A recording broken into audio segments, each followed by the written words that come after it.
kulanti habboon daawadayaal meel kastoo aad joogtaan kuna soo dhowaada barnaamijka xogmaal oo si toddobaadla aad uga daawataan telefishinka Sky. Toddobaadkan daawadayaal waxaa marti noogu ah qoraa Xamse Siciid Maxamed oo ku magac dheer Tunaale. Qoreen Xamse ku soo dhow iska keen. aad iyo aad mahadsan tahay walaal Xamse farxad bay tahay inaad igu soo caasunto barnaamijkan qiimaha leh la tacalluqa waxa weeyaan xog waraysiga qoraayada وانا رجيني ان شاء الله تعالى ان حق مهم كودا قدنا ما تعدي لها أنا كنا sidoo kale mar labaad iyo mar saddexaad baan kaga mahadcelinaa inaad naga jibto nagala qayb qaadato barnaamijkan. Horreyntiina barnaamij kale ayna u guda gelin waxaad faahfaahin naga siisaa marxaladihii iyo taariikh nololeedkaaga iyo waxbarashadaadii iyo maaragtay hadii aad isbartay dadka ku aqoon.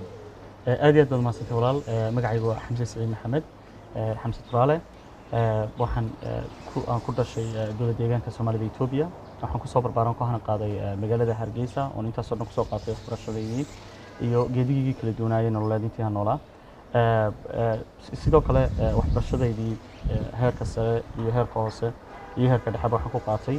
magaalada Hargeysa halka heerkaygii jaamacadeed aan ku qaatay jaamacadaha dalka dibadiisa oo distance learning waxa la dhado ama in qofku internetka wax ka barto aan ku qaatay oo ku diyaariyay 2 degree oo kala ah human resource-ka iyo psychology-ga waxa la dhado aad iyo aad u maasatay mihnadan qoraalka goorma kugu horeysay aad bilowday mihnadan qoraalka waxay ahayd mihnadii igu dhalatay 2012 bay igu dhalatay bishii January waqtigaas oo aan ogaaday inay igu jirto muhiimada ayna wax qori karayo qoraalkaas inuu yahay mid aan soo gudbin karayo si saameyn ku yeelata dadka aanan u dhaxmarin karayo fariin aad muhiim ah oo noloshooda saameyn ku yeelata marka waqtigii hore isku arkay waxa ahayd bishii January 2012 waqtigaas aan ahayd waqtigii aan bilaabay qoraalka maqaalada iyo sheekooyinka gaagaaban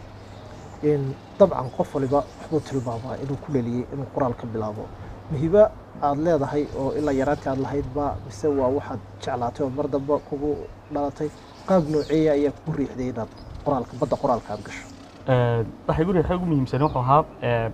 waxaan aad u jeclaa waxa la expression-ka amba qofku inuu waxa weeyaan uu wax soo bandhigo qaab hadal oo kala ama uu soo bandhigo qaab qoraal walow yaraanteedii aan aad u jeclaa inaan hadlo oo waxa speaking kala dhado aan aad ugu wanaagsanaa haday noqoto yani inaan dadka hor hadlo ama inaan fariin gudbiyo dad haddana muhiimadani waxay noqotay mid aan goor dambe helay qoraalka maalmaha ka mid ah ayaa waxa dhacday anigoo ka baxay xafiiskayga 2012 ayaa meel ban ka soo qaadanayay cunto dadkii jawiga waxa jawi aad u qurux badan oo waxa weeyaan يعني مركز قرب كشويد واحد كوجو عريان إن المقطع هالأبور بالله هالأبور من قيبك قاطع يعني ديجان كقرص بدنا مركز شوح بدأ أي رابع شوي يعني شوي ترى لوها أدو قرص بدنا ده ترمكها أنا وين دالنا عن شغلك بحي مكان ماشي تجي عن يعني صار عني صار نقدر نحكي سمري أنا نفتي دليل شكستي بس لو حنسكت يبالنا شوي نوع أنا كسمايو نظام شيكا أو شكلي أنا نفتي ده كده حدا علي يعني وقتي أنا شغلة كبحين ديالنا يينا صون نقضي يعني فريش يعني بهبي أو فرحسن كل صون نقضي حفيز وقتي قاس ده فيلم قرال يربسمي قرال كسيف يقول لي وحياة جانوري لبكون يلا بيتمن قرال كسيف يقول لي إن يعني ما انتهى يعني كسوق على قرالك ويقول لي إن عندنا إن وحقوري كريو ونقولي كري قاب قرح بدنا الصامين ود سوقات يا ود وقتي قاس يا هاينا أود إذا قاعدين وحقوري كري مو هي بدأ سوق طبعا بواق بدون بعض قرتي بواق تعب قرتي بحكم ده دوغاك تنقري waxa kamid ah buugii hore la dhado Tunaale oo halkan ay naanaysto iga soo raacday Tunaale macnaheedu dad badan waxa laga yaabaa inaan garanayno oo dhalinyaro badan waxay ka timid tulis bay ka timid inuu yaani qofku uu qof u turo wax uu uga turo dhibaato uga turo marka saas uu u baxay yaani magacan Tunaale buugaas waxa buug xambaarsan sheekooyin waxa buugii hore ku hana qaaday qoraalka aan ku bartay qoraalka sheekooyinkaasina waxa ahayd sheekooyin xagga yaani wacyiga bulshada kor u qaaday oo wacyigelin inta badan u badan oo sheekooyin kala duwan bay isugu jirtay buug waxa jirtay aad ka qortay intii ay taagneed saameyntii coronavirus buugaas muxuu ku saabsanaa qaab nooc qisada marka buuga ku saabsanaa xaqay ka dhacday qisadani waxay u dhalay wuxuu ahaa horta waqtigii coronaha dadku aad yaanihi waxay u bambuuniyeen dadka cabsi baa lagu abuuray jawiga wuxuu noqday jawi cabsiyeed dadku inta badan waxay aad yaanihi uga cabsanayeen xanuunkan dadkan waqtiga guryaha lagu jiray shaqooyinkii la joojiyay dadka qaarkood yaani isku buuq baabay yaani ku dhashay markii fadhigii faraha badnaan ay ku caajiseen waxa uu siraacay cabsi dadna waxaan ka fikiray hanaan xanuunkan yaani iyadoo dadka la wacyi gelinayo loo dhigi karayo in noqdo qaab entertainment oo ay dadku ku iloobi karayaan waxa weeyaan cabsidii badnayd ee xanuunka laga qabay marka qisadii waa qisa aan ka mala awaalay xaaladii xanuunka gobolku ka bilaabmay yacnihii Wuhan marka waxaa la dhahdaa coronavirus iyo kadeedkii lamaanihii Wuhan yani wuxuu ka sheekanaya lamaani xanuunka ku dhacay kadeedmay yani xanuunkii yacnihii waxa weeyaan dhibaato la maray ugu dambeyntiina waxa weeyaan xaalad adiga ay soo wajahday marka waxa weeyaan muhiimaddu inaan ku madadaaliyo ayay ahayd dadka waqtiga lagaga baxo adag way dadka inta badan way jecel yihiin waxyaalaha la tacaluqa xagga jacaylka iyo waxa weeyaan dareenka noocaasa aad bay u jecel yihiin marka ujeedkayga ugu weyn wuxuu ahaa inaan ku ilowsiyo marxaladan adeega lagu jiro oo ay dadku ku meeraroodaan marka waxay qiso mara awala ها ملا أولا أو كوساب سنون إسلا حالة كورونا فيروس كان. البوجا تدعى الله يرحمه هذه بوس بدك حيابه وكان يحكم. البوجا تدعى الله بكون يشني توما صوبان دقي وقت جالس واسنة كان قري شيكوين فرا بدن بقى أو يعني هو وعي بالشدة كرو قاضية أي كشري هذين ميت كسوق قاضنا واحد كم إذا شيكو كوساب سنة يعني وقت جاردين ماذا يسامين توفيه شو يعني هي حديدنا أنت بدن تاني يرضى يساميسو سامين توفيه شو waxbarashadooda iyo mustaqbalkoodaba waxa weeyaan laba dhalinyaro ay ahaayeen isku classa deetana waqtiga ay ku jireen iskuulka waxa dhacaysa inay dhex marto yani qiso jacayl qisadaasi mudday qaadatay ugu dambeyntiisa waxay ku soo gabagabowday xaalad aad u falxun xaaladaas oo ahayd in inankii inantiisa u sheekaysaneen ay markii dambe waxa weeyaan ay ku dhacaan isna ay ku dhacaan taasina ay keensatay in la isku daro oo yani si degdeg ah la isugu guuriyo ugu dambeyntiina waxa weeyaan furiin ay noloshoodii ku dambeysay oo waxa weeyaan waxbarashadoodii iyo noloshoodiiba ay ku seegaan xaaladda noocaas marka taa wacyigelin bay yacnihii ahayd in waxa weeyaan dhalinyarada waqtiga waxbarashadooda ay ku jireen aad u focus gareeyaan waxbarashada sheeko labaad baa jirtay oo iyaduna ka hadlaysa xanuunada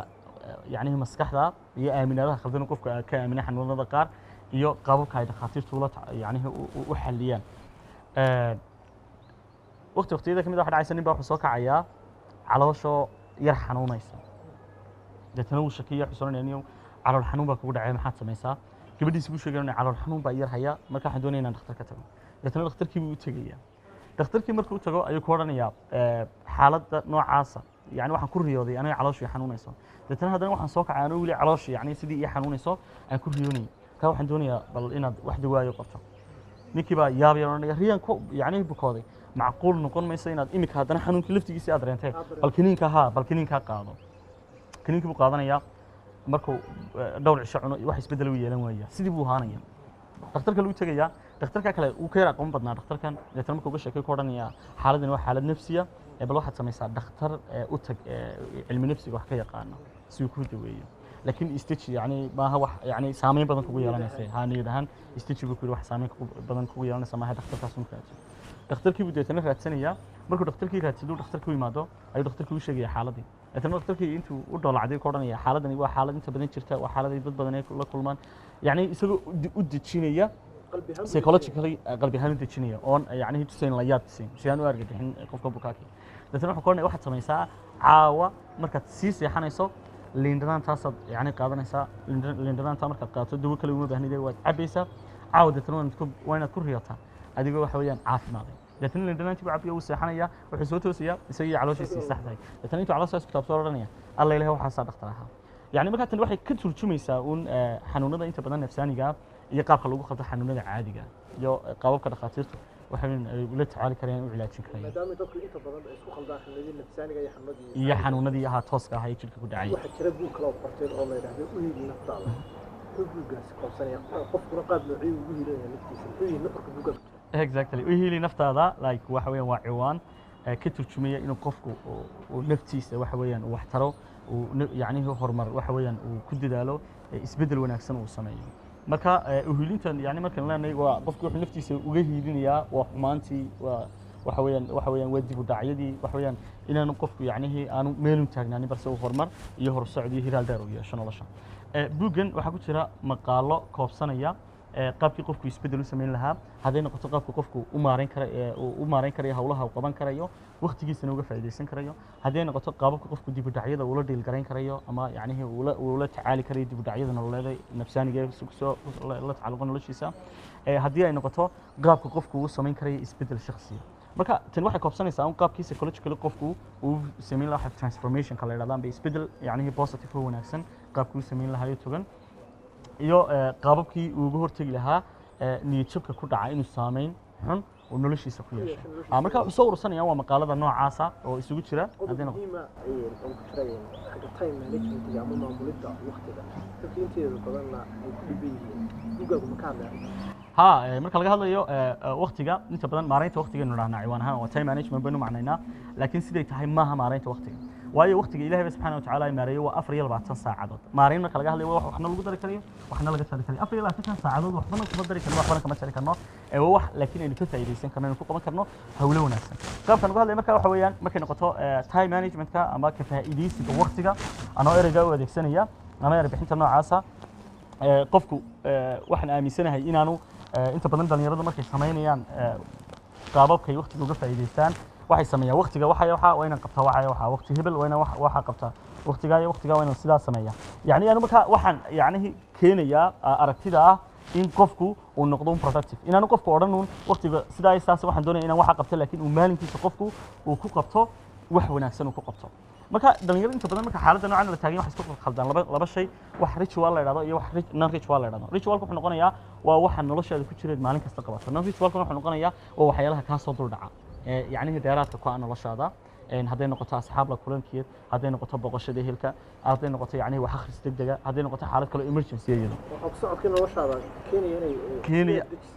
inay ka leexato ha marka dhalinyaradu waxay sameeyaan inta badan markay waqtiga noocan oo kale doonayaan inay dejiyaan waxay sameeyaan maalin kasta inay task gaar ama shaqo gaar ah ay yiraahdaan waan qabanayna laakiin inay sidaas adag tahay oo dhalinyaro badan ay ka niishamaan marka dambe ay wadi kari waayaan sababta wadi karayaan waxay weeyaan labada xaaladood ee xaaladaha ritualka dailiga iyo xaaladaha non ritualka yani dailiga ahayn ay isku khaldaan yani yoomiga marka anu waxaan dhiirigelinayaa inuu qofku habeenkii marka uu si seexanayo uu dejisto waxay tahay inuu qabto jadwalka uu dejisto waxay tahay inuu berito la qabto saddex shaqo kale hadii tahay inuu qabto waxyaalaha dheeraadkan waqti ugu talagalo inaanu odhan waqti hebel waxaan doonaya balse laakiin berito la gelin karo kale uu ku xisaabtamo shaqada labada shaqaan qabanaya berito kadib labada shaqo ayaan qabanaya marka waxa uu fududaanaysa hadii hawl ka soo dul dhacdo inuu maareyn karayo laakiin hadduu yidhaahdo 10ka 12 12 7 nidaam noocaas uu sameeyo waxa weeyaan waa mar kaliya tay hawl degdeg ku timaado deetana wixii gabigiisa uu ka kala kacaya marka aragtida ku jirta waxay tahay aragtida dhiirigelinaysa inuu qofku productive noqdo oo maalinkiisaasi wax soo saar uu yeesho nidaam noocaasna uu maro lagana guro nidaamkii hore waqtiga yani marka laga hadlay ka faa'iideysigiisa loo mari jiray qofku wixii uu ka soo baxan qabanayay uu qabanayay ha uu qabanayay waxa jira la yiraahdo qalbiga kasbo oo qortay buugaasi isagu muxuu ka hadlay buugan kasbo qulubtooda macnaheedu waxay tahay waa qalbiga la kasbanayo waxa laga yaabaa in sheeko la moodo marka qaarkood ee la tacalluqda xagga yani lamaanaha kale ama yani dadka dhankii jacaylka kale xidhiidhadii kale laakiin ma hatan tan waxay ku saabsan tahay ma buugan uu ka hadlaya waxa la yiraahdo public speakingka ama aqoonta fagaara ka hadalka yani inuu qofku awood yeesho inuu saameyn yeesho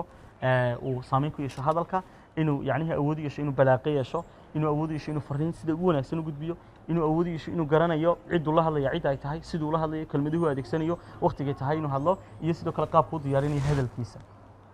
oo waxa weeyaan dadyo badan way hadli karayaan iyagoon cabsanaynin laakiin waxa ku adag inay hadalkooda yani ay ka dhigaan mid iyo macno leh oo kooban oo waxa weeyaan macno weyn ku fadhiyo dad fahmi karayaan marka buugan wuxuu si guud uga warramayaa wala si gaar ah focus ka saaraya waxa la yiraahdo fagaara ka hadalka haday noqoto diyaarintii waxa weeyaan khudbada haday noqoto waxa la yiraahdo audience analysis-ka ama inaad si fiican u garanayso cid aad la hadlayso cid ay tahay si aad ugu tala gasho mawduuca ku soo baxaya oo haddaad caruur la hadlayso mawduuc bay tahay inaad kala hadasho haddaad dumar kaliya la hadlayso mawduuc bay tahay inaad kala hadasho haddaad rag kaliya la hadlayso mawduuc bay tahay inaad kala hadlayso haddaad si guud u hadlaysana mawduuc bay tahay yani inaad ka hadasho erayay tahay inaad adeegsato yani qaab bay tahay inaad soo bandhigto wax inaad ka hadlayso waayo dadku aad bay u kala duwan yihiin marka noqoto dhanka fariin gudbinta marka inaad garan karayso cid aad la hadlayso iyo qaabkii aad u qiimeyn lahayd dadka laftigooda aad la hadlayso cid ay yihiin si aad ugu doorto mawduuca ku munaasabka waxa kaloo kamid ah waxa la yiraahdo glossophobia ama glossophobia oo noqonaysa cabsida fagaara ka hadalka yani cabsida qofku ka cabsado inuu si public u hadlo dadka dhex hadlo cabsida qofku ka cabsado waxa inuu fariin soo jeediyo dad aan u garanaynin iyo dad u garanaya laftigooda way dadku qaarkood waxa fududaata in dadka garanaya ay ka dhex hadli karayaan oo marka la joogo kale iskuulada kale ama goobaha waxbarashada waxa jira dad aad u hadal badan laakiin hadii la yiraahdo soo kaco bal dadka la hadla ay ku adkaateen inay hadlaan marka cabsidana waa cabsida marka qofku dadka doonaya inuu ka hor hadlo uu dareemo marka qof xog badan haya oo macluumaad fiican bulshada la wadaaga jecel laakiin markuu sagaara soo istaaga aan gudbin karin talooyin kooban oo qofkaasi uu qaadan kara maxaa ka mid ah way jirtaa yani qof inta badan ha xogta haya laakiin ay ku adag tahay inuu gudbiyo iyadoo cabsidu keenayso waa glossophobia waxa la dhado marka tan kale qofku wuxuu samayn karaa qodobka ugu muhiimsan ugu effectivesan waxa weeyaan in qof aqoonta fagara ka hadal kale uu ka qaato tababar uu ka qaato oo tababarkaas laba xaaladood buu saaraya inuu qofku theoretically uu qaato wixii ama yacnihi ay tahay inuu dabaqo aqoon ahaan iyo wixii practically ay ahayd inuu yacnihi qabto oo labadaas u saaciisa qodobka labaad wuxuu yahay qofku markuu doonayo inuu hadlo inuu fariintiisa soo diyaarsado yani uu si fiican u soo diyaarsado qaabkii uu hadli lahaana uu marka hore soo practice gareeyo oo macnaheedu inuu tijaabo soo sameeyo tijaabooyinka qaab kala duwan baa loo sameeyaa qaab kala duwan waxaa ka mid ah inuu qofku muraayadoo kale ka hor hadli karo oo yacnihi isagoo istaawanaya uu hadlo si kalsooni fara badan buu dareemaya waayo wuxuu arkaya body language-ka waxa la dhahaa ama luuqad jireedka waxa la idhahdo oo yacnihi inay aad u qurux badan tahay luuqad jireedkiisu uu ku practice gareyn karayo yacnihi inta badan waxa la dhahaa qofku haddii isugu muuqdo inuu si fiican u hadli karayo taa laftigeeda baa barbilowga kalsoonida yacni qofku inuu hadli karayo oo dhiirigelin siinaysaa qodobka kale waxaa ka mid ah dadku inta badan aad bay u dhaylasadaan yacni speechka waxa la dhahdo ama yacnihi markuu doonayo inuu khudbad soo jeediyo aad buu u dhaylasadaa oo tusaalahaan kale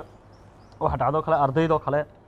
markay doonayaan jaamacadda kale marka la taagan waxa lagu dhahaa presentation soo diyaariya presentationka ardaygii deetana week dhan bay qaadanaysaa inaan u soo diyaarin labada cisho ugu dambaysa ama maalinta ugu dambaysa deetana si degdeg uu doonayo inuu sameeyo in yar ka hor yacni marka la geliyo ha uu soo diyaariya deetana taasi waxay keensanaysaa cabsi waayo wuxuu ogyahay inaan waxba haynba oo si fiican waxba u soo diyaarin waxa la dhahaa marka public speaking marka la taagan yahay diyaar garow la'aantu waa fashilka koowaad ee kugu yimaada يعني waxa kugu keenay kalsooni darrada way waxa u tirinaa la dhaxba haynin qodobka labaad waxa weeyaan diyaar garowgu wuxuu ka saacidayaa in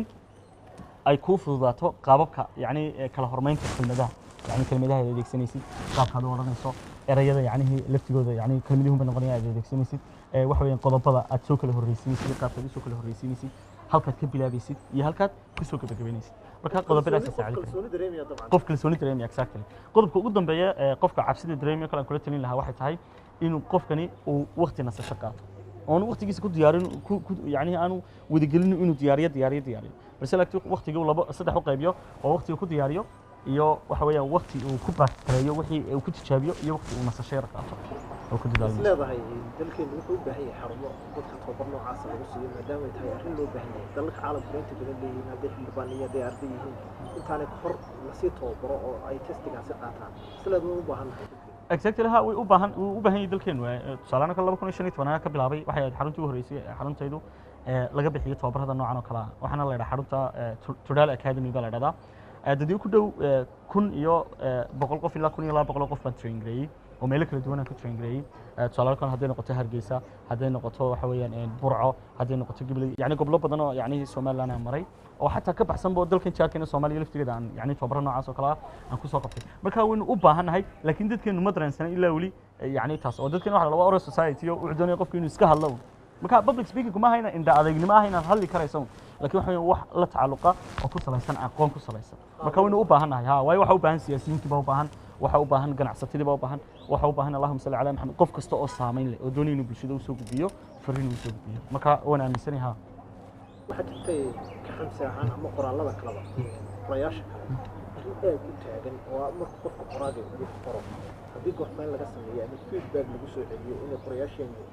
maadaama arrintan ay qoraalku uu yahay wax barbilow oo cusub inuu arko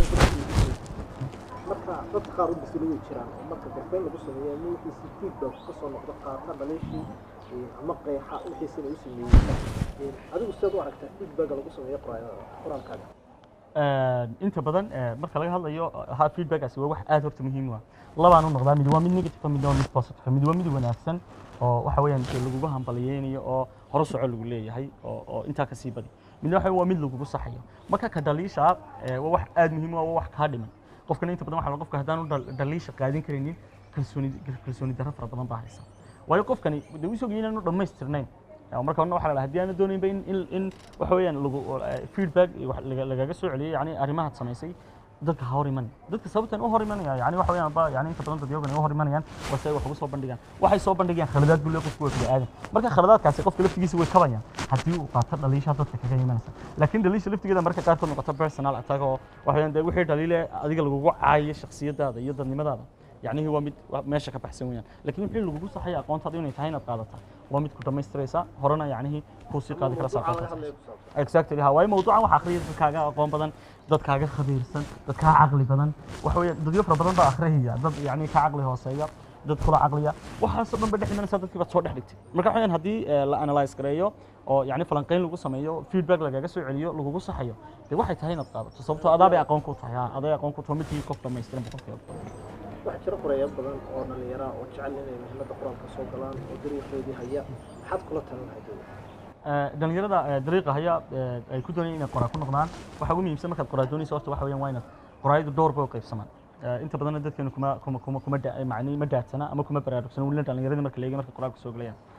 qoraayadu dhowr bay u qaybsamaan dhowrka waxa ugu horeeya waa qoraa dhanka siyaasadda ka hadla yacni qoraagaasi wuxuu wax ka qoraa un waa dhanka siyaasadda qoraa kale jira oo ka qora arrimaha qoyska iyo jacaylka ka qora wax oo isaguna ku takhasusay qoraa kale waxaa jira ka hadla arrimaha ganacsiga qoraa kale waxaa jira ka hadla arrimaha human potentialka waxa la dhahdo ama yacnihii la tacalluqa psychology-ga qoraa wax ka qoraa jira arrimaha istiraatiijiyadda militariga waxa weeyaan iyo dagaalada marka waxa markaad doonaysid inaad qoraa noqotid waxa horey horta waxa inaad fiilkaaga doorato maxay tahay inaad qorto yani ma dhankii siyaasadda ma dhankii arrimaha jacaylka mise dhinacyadii kala duwanaa la tacalluq ganacsiga iyo qaybihii kale markaad dooratid fiilkan wuxuu kuu sahlayaa inaad si fiican u diyaarin karayso inuu kugu baahi karayn haddaad wax walba istiraahdo qor waxa weeyaan badweyn baad ku dhacaysaa oo yani aad bay u ballaarantay marka qofka doonaya inuu wax qoro waa inuu horta marka hore doortaa mawduuc ay tahay inuu wax ka qoro mawduucana deetana uu research ku sameeya oo baaritaan fara badan ku sameeya deetana xog buuran markuu ka helo waa inuu qora laakiin waxaan qofkii haddii uu xamaasad la galo qoraalkii hadhowtana waxa laga yaabaa waxyaalo badan uu qoray inuu ka qoomameeyo marka uu qoraal ahaan kobco aqoon ahaan uu kobco walaalka jiray tole taagnayn maanta ma taagnayn marka waxa ugu yaraan waa inaad waxaad horta ku dagaal geli karaysid kullayba waad kobcaysay aad marka hore horta aad baadho ood la timaado golaha arrin kale waxaa jirta qoraayada lagu eedeeyo oo ku saabsan inaan iyagoo xog badan akhrin oo wax badan aan soo dirsan karin wax qoraan arrintaas ma jirtaa لازم هاوي جرتا waxa laga yaabaa ardayga isagoo secondary school oo kala ama kaba hooseeyaba ama aan wax badan akhriin inuu isku dayo mowduuc weyn inuu qoro muhiimadiisuna ay tahay walow zamankan imika waxa lagu dagaalamay inuu qofku magac yeesho marka isagoo qofkani ku dadaalay inuu magac yeesho ka hayn inuu aqoon soo bandhigo inuu isra wax qor isagoo mowduucina soo waxa laga yaabaa hal bug weyn aan akhriin wiligii yaali ama aanu yani wax baaritaan aanu samayn deetana mowduucaas inuu ka dal dhaco deetana taasi markii wala dareemi karay inuu qofkan aan ahayn qof mowduucan xogka hayo dhamaystiran marka ha way jirtaa oo yani waa lagu dhaliilaa waxaanay dhacdaa inta badan yani early age ka dhacdaa yani waqtiyada hore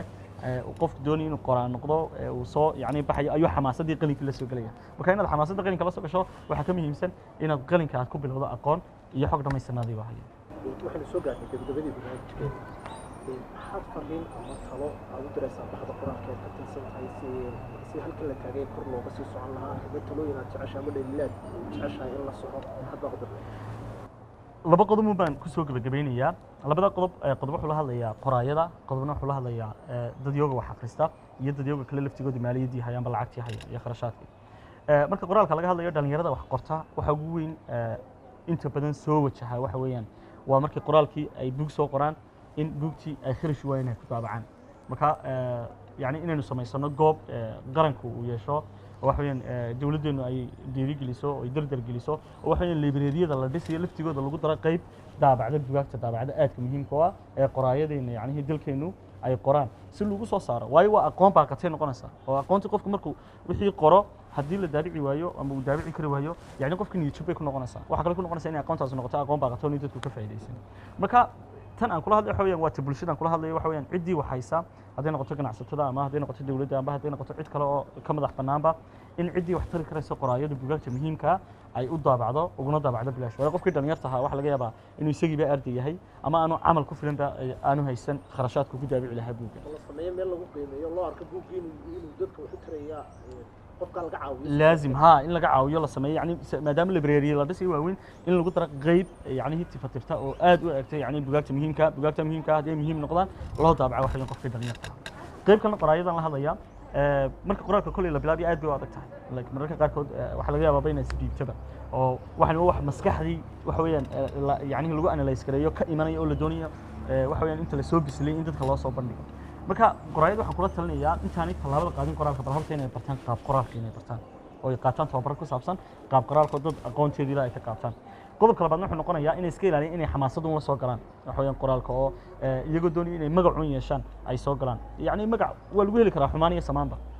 yani magacna waa la samayn karaa oo magaca ugu wanaagsan la sameeyo waxa weeyaan waa wixii aad aqoonta u lahayd inaad soo bandhigto deetana aad inaad magac yeelan magaca la sheegayana waxa weeyaan saameynta la sheegayaaba markuu yahay dhanka wanaagsan in يعني قف كستا وقرن كري إنك هاي قف منافعات له قف منافعات له وحين واحد مثلا صوب إنك قف كستا مثلا من المنافعات اللي أبي بس سامين في يلانه بس أنا سامين تادي يعني توري مجا عاقم من قنصة مركا حين أنا كنت دقيقين إن مجا يلا تيت كنت دقيقتو قرتين الأكوان هذا صارستو حق دم يسترن ولو بقول كوب قران حق دم يسترن كذي هذا ويران حق يعني هو وناكسن oo waxa weeyaan ka geesmiso ka iibsamayso waxa weeyaan dadkina anfacaysa adduunyo aakhiraba inaad soo bandhigto qodob saddexaadna waan raacin lahaa qodobka saddexaad waxa uu noqonayaa in waxa qoraayadan inta badan waxay moodaa يعني qaarkood ama يعني qoraayada imika soo kobcaya in marka qaarkood ay khaladaad galaan يعني xagga diinta oo kala book philosophy يعني philosophy soo akhriya ama book kale يعني diinta ka hor imanaya iyo aqliyada iyo dhaqanka ka hor imanaya dadna wuxuu isku dayay inuu soo turjumo ama buuga ka soo qaato aragtay ka soo qaato marka waxay qofku inuu aad uga taxadiro hadii xataa turjumadu sameeyo inuu inoo soo inguriyo waxyaalo dhaqankeena iyo diinteena yani ka hor imanaya leedahay maxaa keenaya in arrimahaas in dad wax ka qora ama qaarkood lagu tuhmi karo inay nidaam yara cidmeynaya ay u jeedaan guryaha dadka qaar ay sheegayaan soo bateen arrinta kulli waxa keenaya de horta qofku wuxuu aaminsan yahay baa waxa la dhahdaa yani shay kasta wixii ku jirin baa marka la miiro laga dhaxlaa kulli qofka deemas maskaxdiisa hadii ku jirto xiiseyn inuu jecel inuu bulshada la soo bandhigo oo yani dardar geliyo marka kulli qofka waxa soo kala soo bandhiga kulli waxaan aaminsan weeyaan qof waxaan aaminsan inuu yahay wax wanaagsan qofkuna dadka lama hor imaado inta badan waxaan ahayn wuxuu aaminsan yahay inuu wanaagsan yahay marka kulli keenaysa waxa inuu qofkani aaminsan yahay aragtida laftigeeda oo qofkii waxa laga yaabaa qof waxa laga yaabaa qoraa imika kale yani dhaqan xun leh ama oo yani diinba aan haysan ama يعني دقنا دينتين oo kala ka hor imanaya iyo waxa weeyaan dhaqankeena ka hor imanaya inuu soo akhriyo dadna qofkana qoraagan iska jeclaysa dadna qoraagan aragtiisa oo soo qaato oo isku dayay inuu soo minguriyo bulshada keeno ha isagoo dhan kale ka eegayana hayn aaminad xataa laftigeeda ka eegayn la dhaw qofkaas waa khataro wax buu turjumi karaya waxa weeyaan oo yani at least isla balaqoonha lagu dhigo موضوع xambaarsan yani dhibaatada ku keeni kara consequences ka cawaaqib xumada bulshada ka dhalan karaysa taasina qofka laftigiisa qabrigiisa bay halis ku tahay iyo noloshiisa dambe marka waxa weeyaan talaabada qaadayso markasta hadii aad ka fikirto yani aakhiradaada iyo noloshaada dambe يعني سامينت ku yeelan karaysa wax weeyaan waxaan aaminsanahay inaan qofku talaabooyin khatar qaadi karo waxa hiddaawayal guud ahaan waxaan inta ku soo afjeednay barnaamijka xubnaha si toddobaadna uga daawataan telefishinka iska waxaan idin daadinaya anigu xamse geelay toddobaadkan daawayal waxaan martii noogu ahaa qoraa xamse saciid xubnad oo ku magac dheer tunaale xamse aad iyo aad ku mahadsan adiga dadka farsamada daawayal waxay iga caawinayaan cabdirasaaq markii injineer Soomaali barnaamijka la mid ah inta ku kulmi doonaa anagu isku duwan waxay deegaynaa sida iyo tobanka dambe waxay